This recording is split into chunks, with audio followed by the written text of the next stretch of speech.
sa lahat, hindi nyo kami binabayaran dito para magtau-tauhan at gawin yung robot at gawin yung katatawanan sa harapan. Pangalawa, hindi ako nag-board exam para lang hindi irespeto ng mga katulad nyong wala pa lamang nararating sa buhay. Ang kakapal ng mga mukha nyo.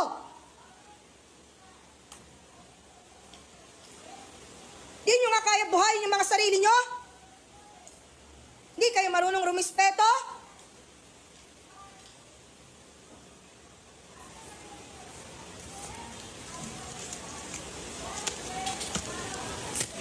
Mag-board exam din kayo para malaman nyo kung hanggang saan kayo.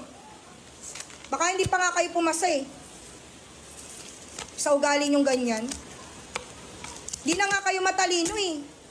Sa mapa ng ugali. Wala kayong mararating. Ako na nagsasabi sa inyo. Wala kayong lugar sa mundo.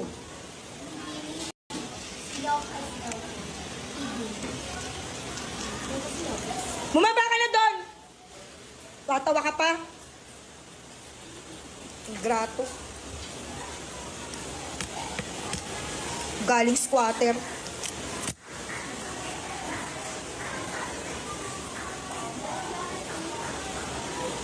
Nang mararating sa buhay. Paalala ko lang, yung diploma, hindi yan access mamintas. Proud ka lang, ilaminate, araw-araw mong ikwintas. Napupuli ka siguro dati, halata sa mga litanya, mali ka ng pinansalag, talino ang tunay na sandata. Sa mga hindi nakapagtapos, huwag kayong panghihinaan. Hindi lang toga at diploma papatay sa kahirapan. Hindi yun kakulangan, mas lalong di rin kahinaan. Tapos ka nga, bukang bibig naman, walang pinag-aralan. Teacher ka, di ba? So dapat mas alam mong umunawa. Sa pinapakita mo, ikaw yung mas mukhang kaawa-awa.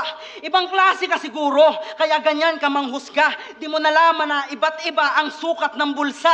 Mga istorya sa ilalim ng bubong at barong-barong, hindi na para sa sarili, kundi sa batang kalong-kalong.